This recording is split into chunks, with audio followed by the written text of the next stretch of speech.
Bienvenue sur le podcast Drôle de Naturo, présenté par Marie et Hadza. Ici, on vous parle de la naturopathie en toute simplicité. Exactement.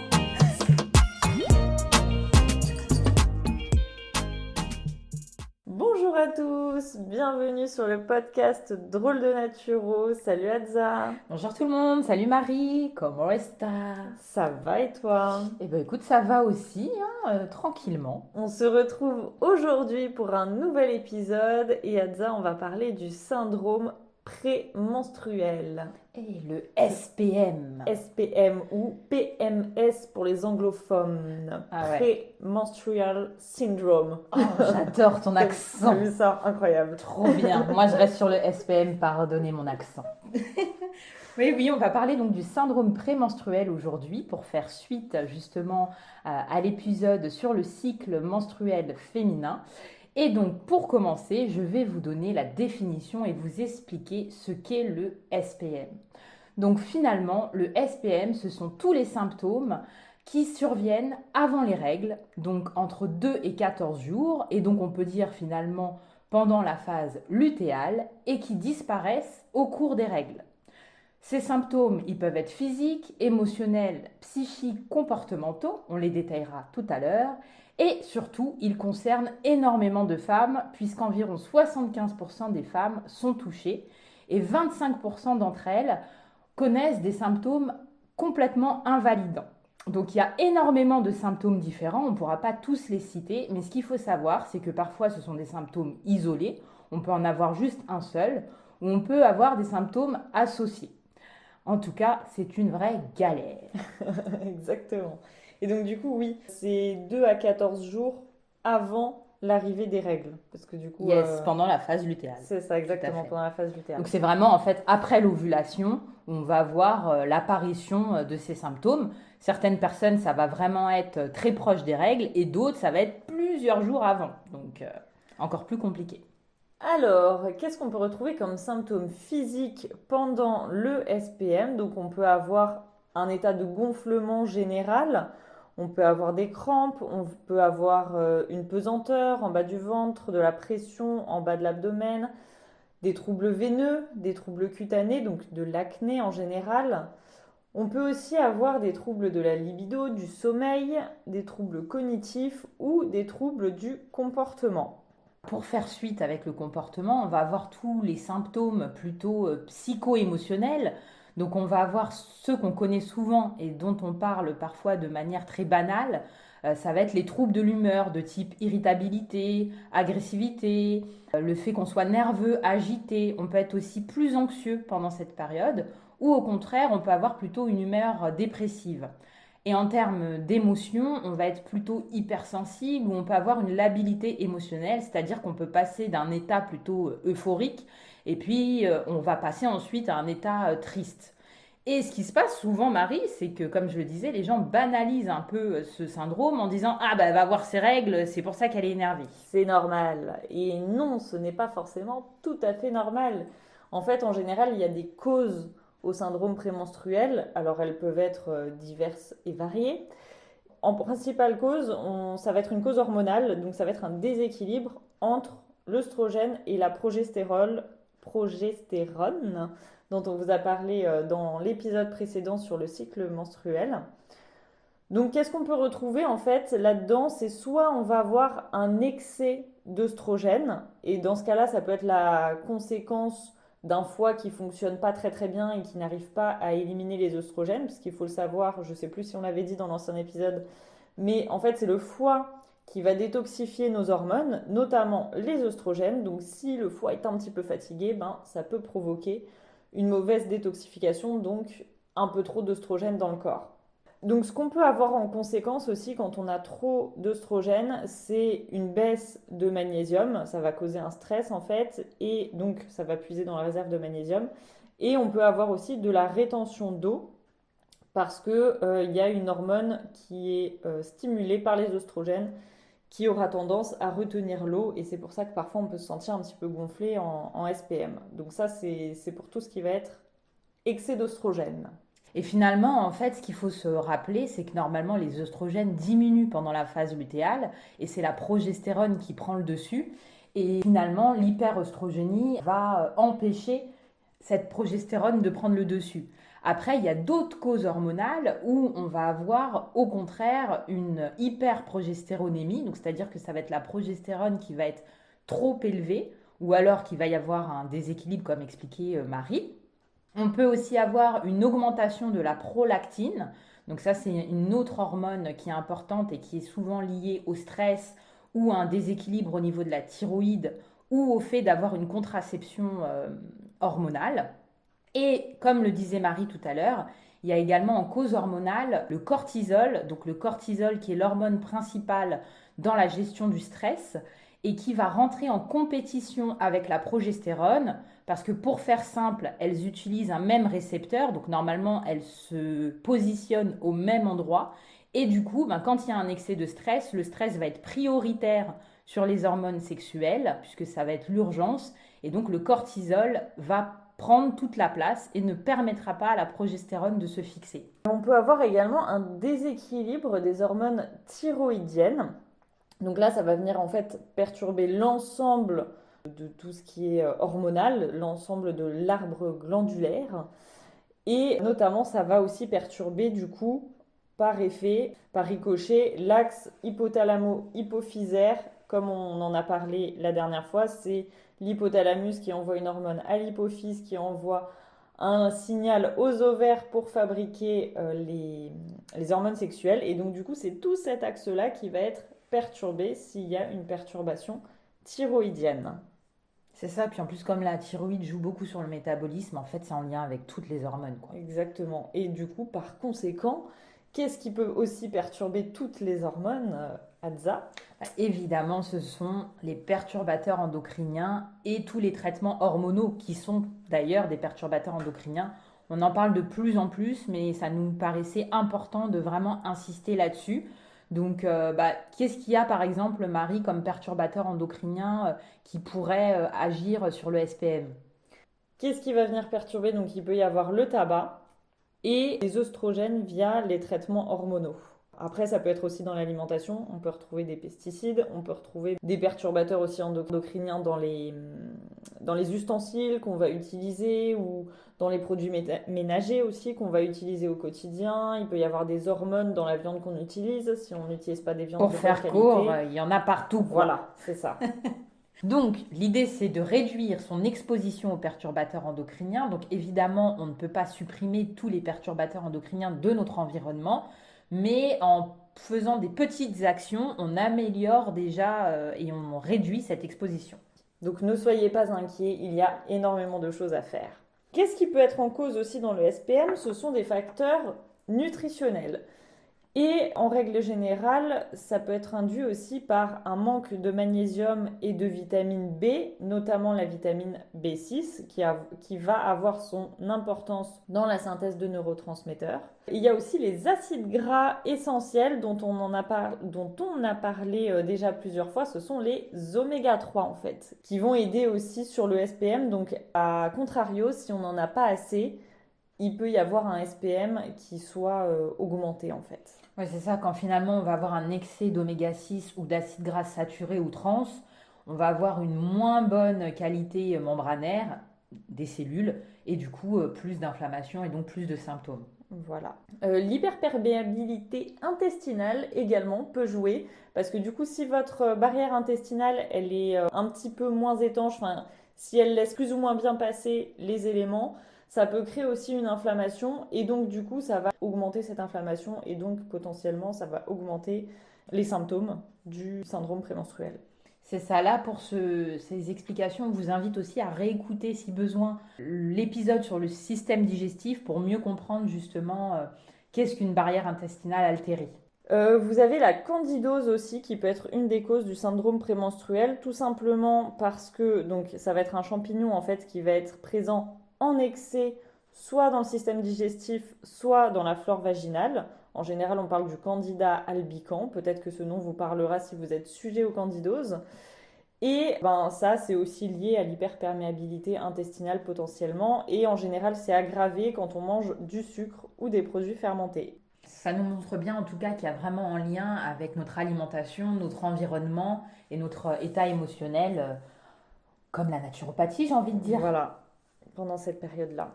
Ensuite, on va avoir d'autres causes. Donc, comme je viens de le dire, donc il y a tout l'aspect émotionnel, le fait de vivre des événements particuliers ou d'être plus sujet au stress pendant cette période. Ça peut être des facteurs familiaux et génétiques, puisqu'on s'aperçoit que quand une femme dans notre famille a tendance à avoir un SPM, il y a plus de risques que la jeune fille, par exemple, en ait un également.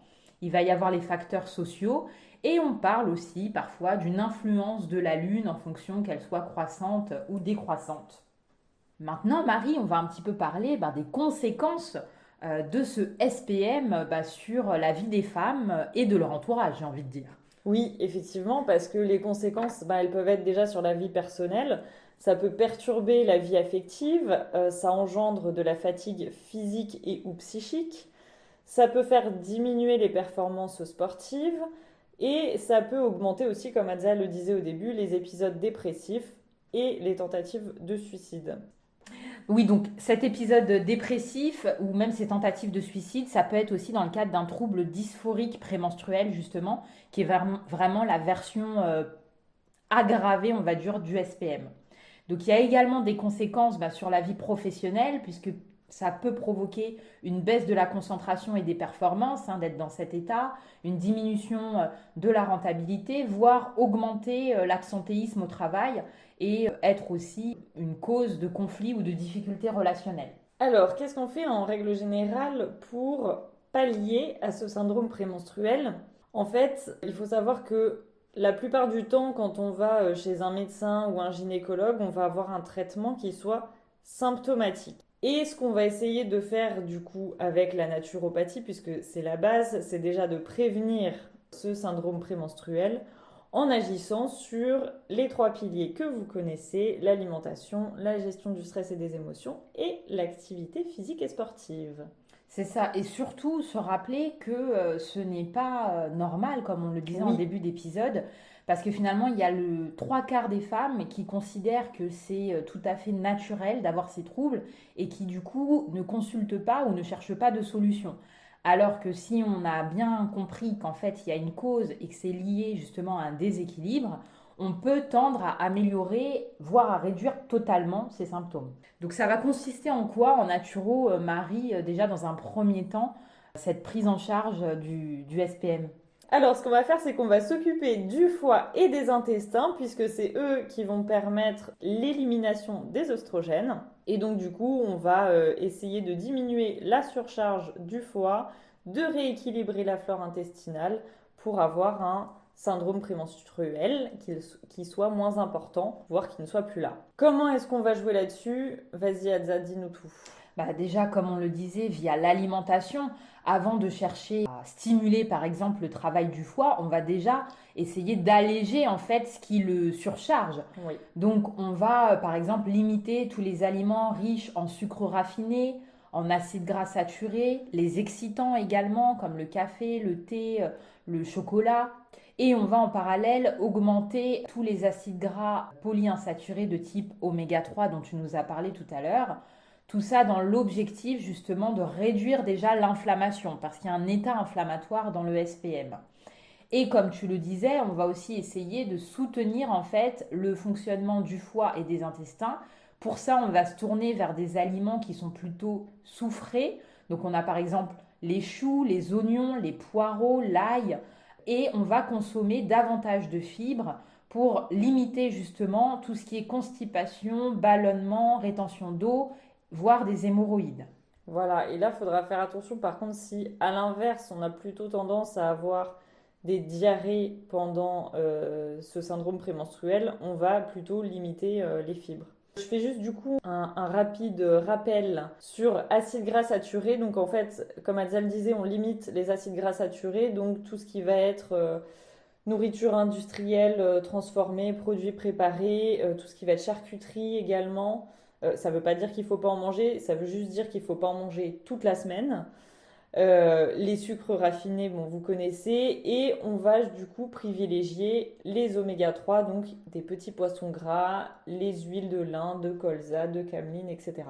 C'est juste pour avoir des Yes. exemples. Et encore une fois, n'hésitez pas à réécouter les épisodes qui sont dédiés à cette thématique. Voilà. Et buvez, buvez, buvez, buvez. On a parlé alimentation, mais c'est important aussi de bien s'hydrater enfin, tout le temps en fait, mais d'autant plus pendant cette période.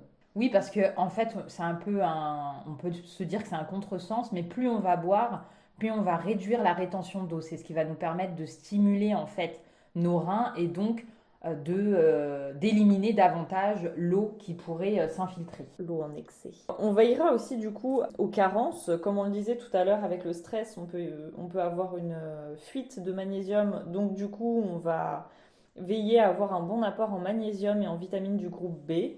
Aussi en vitamines A et E, en calcium, en potassium, en chrome et en tryptophane. Donc là, vous pouvez regarder tous les aliments qui sont riches en ces minéraux-là et vous pouvez en consommer davantage pendant la période prémenstruelle. En parallèle de l'alimentation, Marie, on va essayer de stimuler les émonctoires. Donc pour rappel, les émonctoires, ce sont les organes qui vont nous aider à éliminer les toxines et les déchets de notre corps. Donc comment on peut faire, Marie?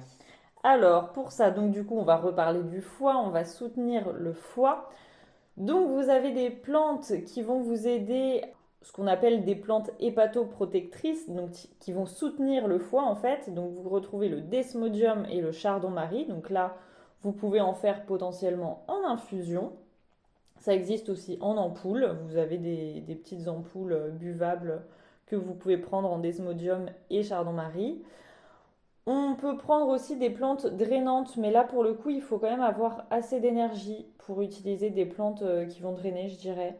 Donc là, vous retrouvez l'artichaut, le radis noir, le pissenlit. Et ce que vous pouvez faire, quelque chose de facile et que en général on a chez soi, surtout quand on est une femme, c'est placer une bouillotte chaude sur votre foie après le repas. Pendant en général 20 à 30 minutes, c'est suffisant.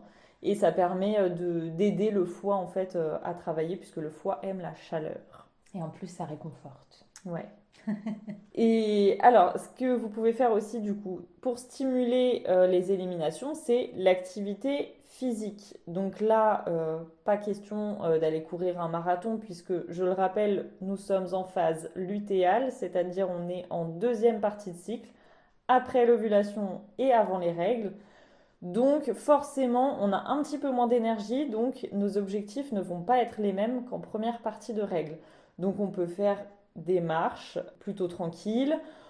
On peut diminuer ses objectifs si on fait de la musculation, si on fait de la course, on va peut-être courir un peu moins longtemps, un peu moins vite.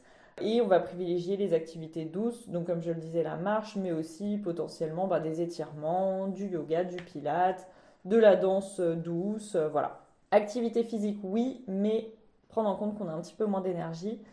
Et ce qu'on peut faire autre et qui fait aussi du bien de temps en temps, ce sont des techniques comme le sauna et le hammam. Ça va permettre aussi de libérer les toxines, le brossage à sec et des massages drainants. Yes.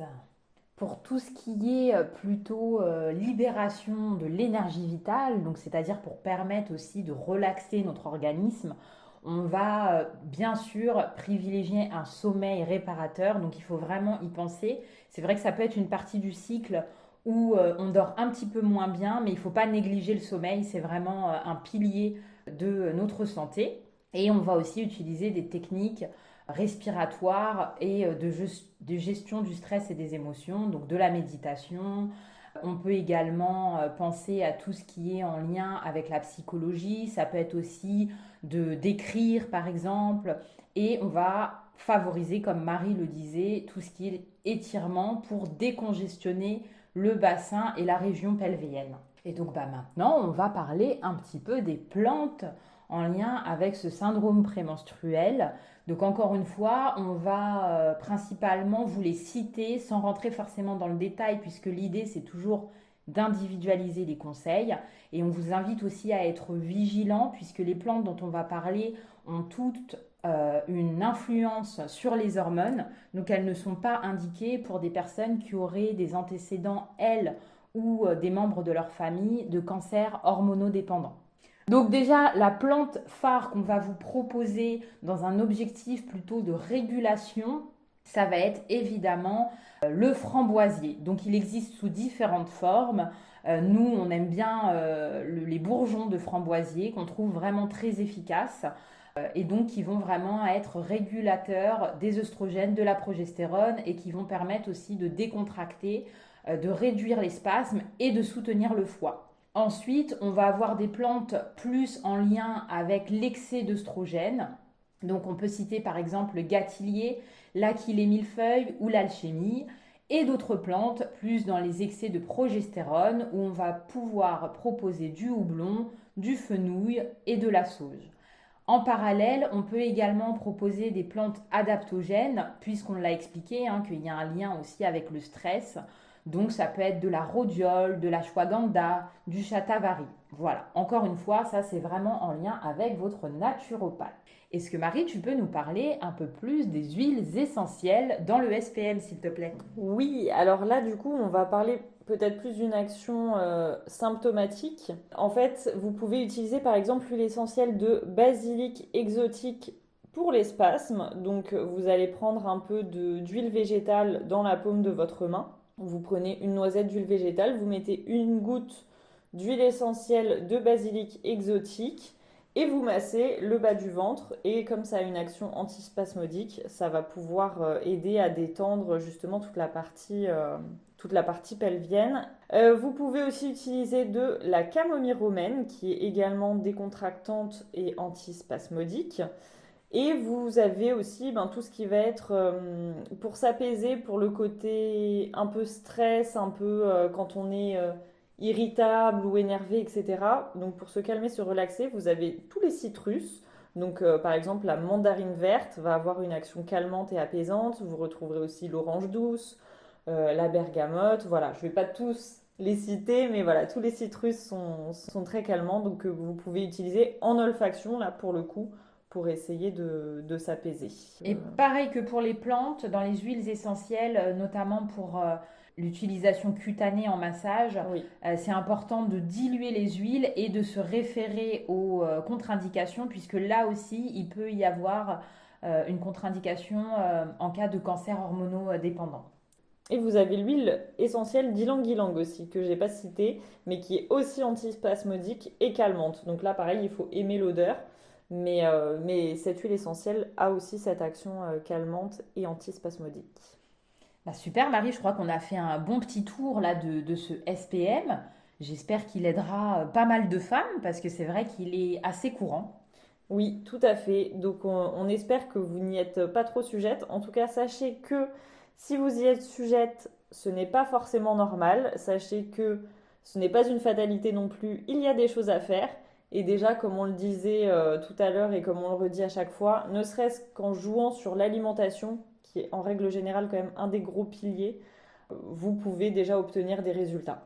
C'est ça, parce que j'ai envie de dire, ne serait-ce que nous, on constate que quand on mange moins bien, notre SPM est plus important. Ah, complètement. Donc ça a une vraie action quasi immédiate sur le cycle en fait. Oui, et le stress, vraiment pareil. On y revient toujours. Mais toujours, des périodes où on est un peu plus stressé, si par exemple, je sais pas, quand on est au travail, c'est vraiment une période stressante, et si on arrive à cette période justement prémenstruelle, on va être d'autant plus irritable et de mauvaise humeur. Alors, prenons des temps de pause si on le peut, enfin, si on le peut, oui. Prenons des temps de pause. Des temps de pause, c'est important. Et prenons soin de nous. Pour notre santé mentale et physique. Yes, bah super, merci Marie. Merci à toi Zai, on se retrouve dans 2 semaines pour un nouvel épisode. À bientôt. Au revoir, bonne semaine à vous. Merci à tous pour votre écoute. On se retrouve dans 15 jours et en attendant, prenez soin de vous et n'oubliez pas que l'équilibre c'est la clé. À bientôt.